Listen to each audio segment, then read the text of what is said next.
हार्दिक आभार सर। आपका व्याख्यान बहुत रुचिकर, प्रासंगिक और प्रेरणादायी था। विशेष बात यह कि अरुणाचल का विशेष संदर्भ लिए हुए था। आपने किताबी बातों के साथ साथ सामान्य जनजीवन से जुड़े हुए प्रसंगों को उठा करके और अपने अनुभवों से जुड़ी हुई बातों को लेकर के बहुत महत्वपूर्ण बातें कही। आज कोविड-19 के समय में, संकट के समय में, जब आत्मनिर्भर भारत की बात हो रही है, स्वावलंबी भारत की बात हो रही है, स्वदेशी तकनीक पर आधारित भारत की बात की जा रही है, तो उसमें भी क्या शिक्षा का स्वरूप और उस शिक्षा को दी जाने वाली माध्यम भाषा पर भी कुछ विचार किया जा सकेगा, उसको भी केंद्र में लाया जा सकेगा। ये महत्वपूर्ण मुद्दा है जिसको आपने उठाया।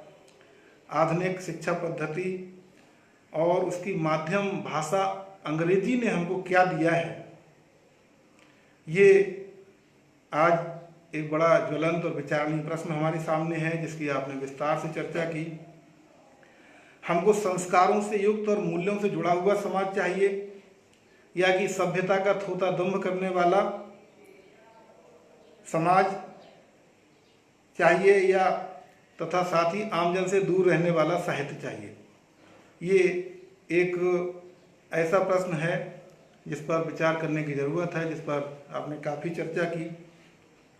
हमारी भाषाओं ने, हमारे साहित्य ने हमारे समाज को क्या दिया है और वे क्या दे सकते हैं, उनसे हम क्या शिक्षा ले सकते हैं और विश्व को क्या शिक्षा उससे दे सकते हैं, इसको भी बहुत अच्छे ढंग से आपने जीवन से जुड़े हुए प्रसंगों के माध्यम से, महापुरुषों के जीवन से जुड़े हुए प्रसंगों के माध्यम से, उनके जीवन से जुड़ी घटनाओं के माध्यम से व्याख्यायित किया। आज हमारी शिक्षा में विकास और सुसंगति क्यों नहीं है, विकास की हमारी परिभाषा क्या हो, हमारी संवेदनाएं क्यों मरती जा रही है। इसकी चर्चा तो बहुत होती है कि संवेदनहीन समाज होता जा रहा है, लेकिन ये क्यों हो रहा है, इन सब चीज़ों पर आपने बहुत अच्छे ढंग से और रोचक ढंग से विभिन्न उदाहरणों के माध्यम से चर्चा की, और बहुत कुछ आपके व्याख्यान में था। एक एक बात ध्यान से सुनने और गुनने और मनन करने की थी। आपको मैं बहुत धन्यवाद देता हूँ। आपको इस तरह से हम अपने विश्वविद्यालय में तकनीक के माध्यम से सुन पा रहे हैं और लोगों को सुनवा पाए, ये एक अलग तरह का अनुभव था। आप हमारे साथ जुड़े, आपने हमारे निवेदन को स्वीकार किया, इसके लिए हम आपके बहुत आभारी हैं, कृतज्ञ हैं। अगले हमारे वक्ता हैं पंडित रविशंकर शुक्ल, विश्वविद्यालय रायपुर के माननीय कुलपति professor Kesari Lal Verma sir. Verma sir से मेरी एक बार की बहुत पुरानी भेंट केंद्रीय हिंदी निदेशालय की है। हालांकि अभी बहुत सालों के बाद हम लोग, कई सालों के बाद इधर पटना में मिले, लेकिन सर को भेंट याद थी। ये एक उनका बड़प्पन है और उनकी स्मृति की मैं दाद देता हूँ। हम लोग पटना में मिले तो सर ने मुझे पहचान लिया और हम लोग की बातचीत हुई, और सर से हमारा आग्रह था, सर से हमारा निवेदन था कि सर आप भी हमारे साथ जुड़ें और अपनी बात रखें इस विषय पर। तो सर ने उस आग्रह को स्वीकार किया है और हम सर के बहुत आभारी हैं। अभी सर अपना वक्तव्य दें, हम लोगों के बीच में आए, उससे पहले मैं अपने विभाग के अध्यक्ष, अपने मित्र डॉक्टर श्याम शंकर सिंह जी के लिए कहूँगा कि वो सर का परिचय दें और उनको अपने वक्तव्य के लिए निवेदन करें। उससे पहले मैं सर के सम्मान में कुछ पंक्तियाँ प्रस्तुत कर रहा हूँ। देश है मेरा, मुझको चाह है सुंदर बनाने की। देश है मेरा, मुझको चाह है सुंदर बनाने की, शांति का देवता और प्रेम का मंदिर बनाने की।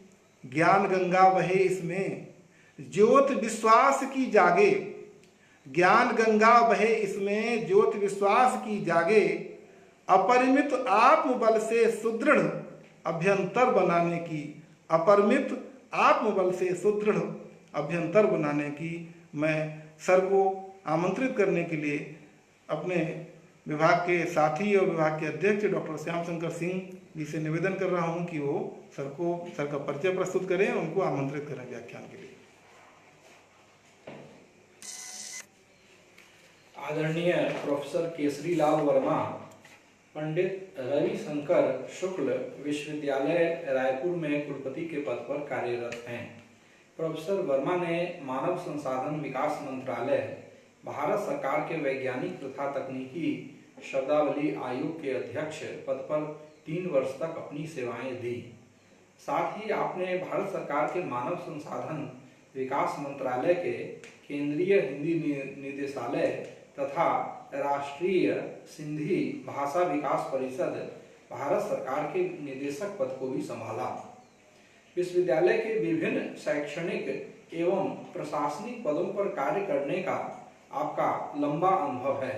आपने भाषा विज्ञान तथा अंग्रेजी में स्नातकोत्तर, भाषा विज्ञान में पीएचडी एवं अंग्रेजी, जर्मन तथा रशियन में डिप्लोमा उपाधि प्राप्त की है।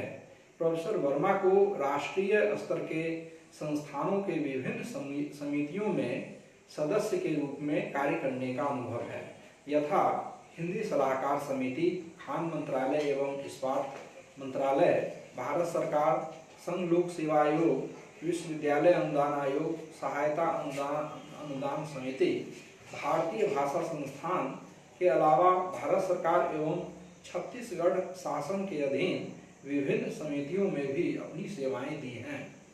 केंद्रीय एवं राज्य विश्वविद्यालय, लोक सेवा आयोग, कर्मचारी चयन आयोग आदि की चयन समितियों में भी सदस्य के रूप में कार्य किया है। साहित्य अकादमी, संस्कृति मंत्रालय, भारत सरकार की जनरल काउंसिल के सदस्य तथा भाषा विकास बोर्ड के सदस्य रहे हैं। लेखक एवं संपादक के रूप में आपकी प्रमुख कृतियां कार्यालयीन हिंदी, छत्तीसगढ़ की अस्मिता, लिंग्विस्टिक्स एंड लिटरेचर आदि है। अध्यक्ष वैज्ञानिक तथा तकनीकी शब्दावली आयोग तथा निदेशक केंद्रीय हिंदी निदेशालय के पद पर रहते हुए प्रमुख संपादक के रूप में 3 शोध पत्रिकाओं तथा 4 दर्जन से अधिक प्रकाशनों का कार्य भी संपन्न किया। आपके निर्देशन में 80 से अधिक शोध छात्रों ने एमफिल एवं पीएचडी की उपाधि प्राप्त की है। लिंग्विस्टिक्स सोसाइटी ऑफ इंडिया की कार्यकारिणी एवं प्रकाशन समिति के लंबे समय से सदस्य रहे। आपने Malaysia, Singapore, Bangkok, Dubai, Uzbekistan, तुर्की, संयुक्त राज्य अमेरिका, मॉरिशस आदि देशों की शैक्षणिक यात्राएं की हैं। हिंदी तथा भारतीय भाषाओं के संरक्षण, संवर्धन, विकास तथा प्रचार प्रसार, अध्ययन अध्यापन तथा शोध जैसे महत्वपूर्ण कार्य में आपकी विशेष अभिरुचि है एवं इस क्षेत्र में निरंतर कार्यरत हैं। सर, आप सादर आमंत्रित हैं व्याख्यान हेतु।